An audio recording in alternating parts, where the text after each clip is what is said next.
What starts as a normal night out can turn into a nightmare in the blink of an eye. I thought a Halloween party with a girl I liked would be fun, but I had no idea how close I'd come to losing everything. This is the night I was hunted, tied up, and forced to face something I never could have imagined. I grew up in a little northwest Texas town called Shallow Water, just 10 miles outside of Leech.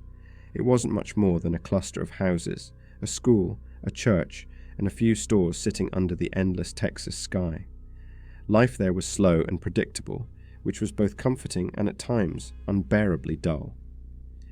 When I turned 19, I was working at the ex-FAB plant, a decent job for someone my age. Every morning I caught a ride to work with a couple of guys from town. Our daily ritual included a stop at this small coffee shop called Hebrews, a cozy little spot where the smell of roasted beans hit you before you even opened the door. It was in that little shop that I met Rita. She worked behind the counter, always smiling, her brown hair tied up in a messy bun that somehow made her look even more beautiful. One morning, we struck up a conversation about donuts, arguing playfully about which ones were best. She liked the maple bars. I swore by the jelly-filled. From there, things just clicked. After confirming she was single, I worked up the nerve to ask for her number. We started texting constantly, and within a week or two, we'd gone on a couple of dates.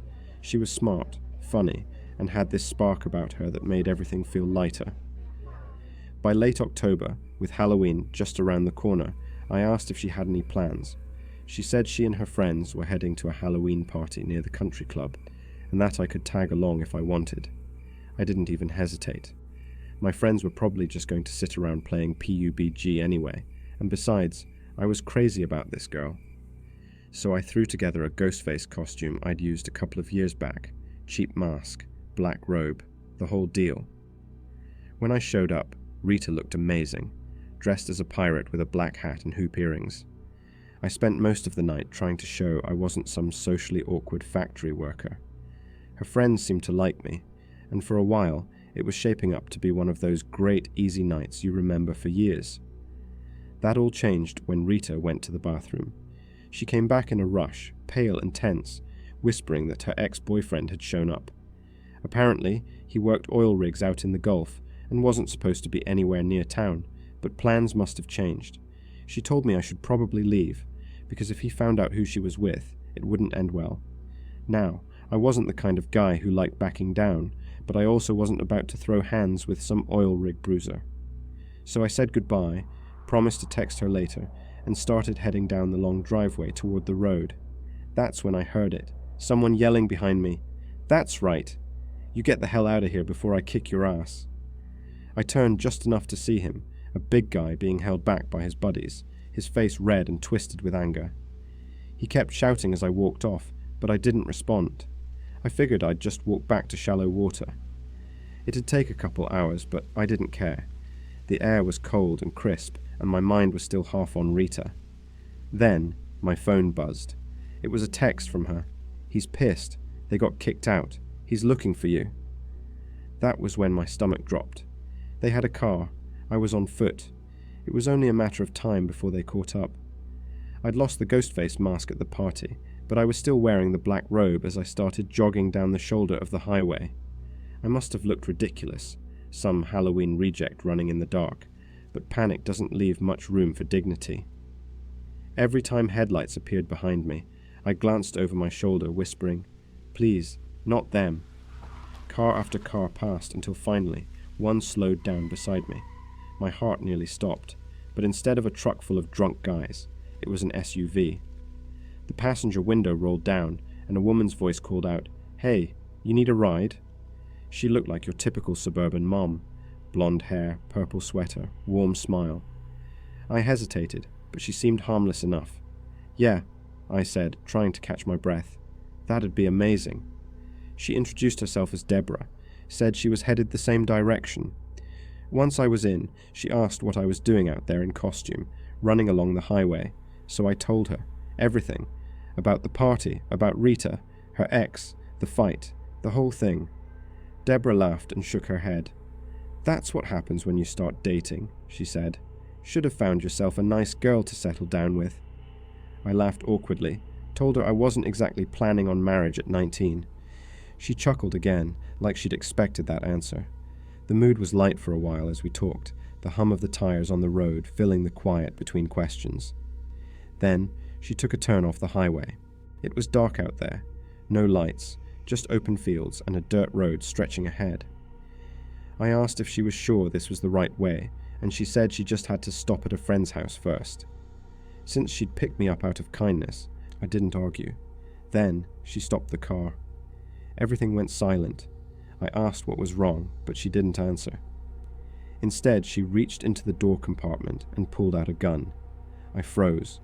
She tossed a black cloth sack into my lap and said, "Put that over your head." At first, I laughed nervously. "You're joking, right?" She didn't blink.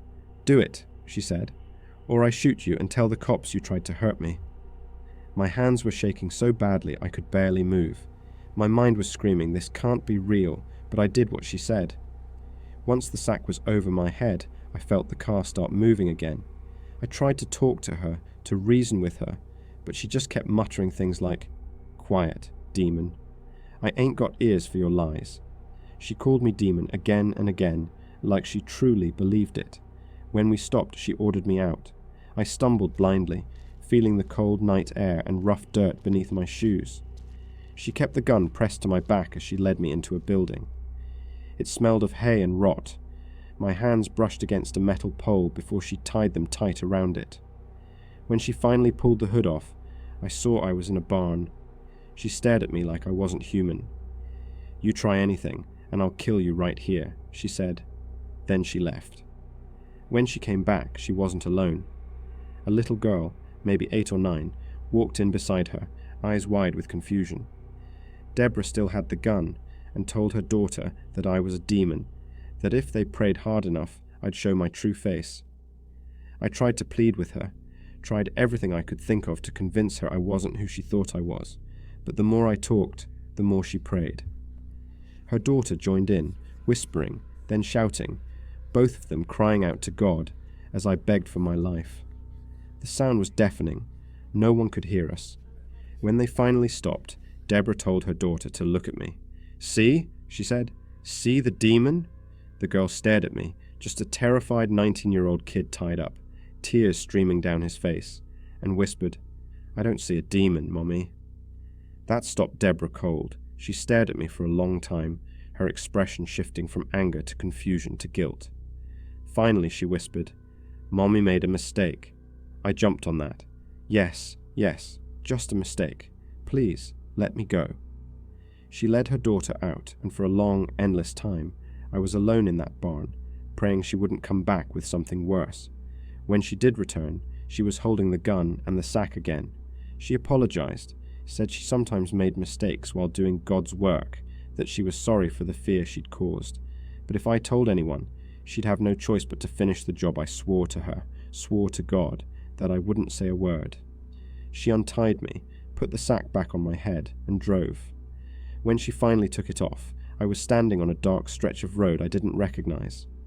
"God bless you," she said before driving away into the night. I walked until sunrise, eventually making it back to Shallow Water, where I called the sheriff. But without witnesses or evidence, it was my word against hers, and her story painted me as a drunk who tried to assault her after she offered a ride. The cops told me it'd be best to let it go, so I did. When I told Rita, she thought I was insane not to press charges, but the thought of being labelled some kind of predator, especially back then when the internet was starting to connect everyone, terrified me even more. Sometimes I regret it, especially when I think about how calm she looked when she said, "God bless you," because something deep down tells me I wasn't the first person she'd done that to, and I might not have been the last.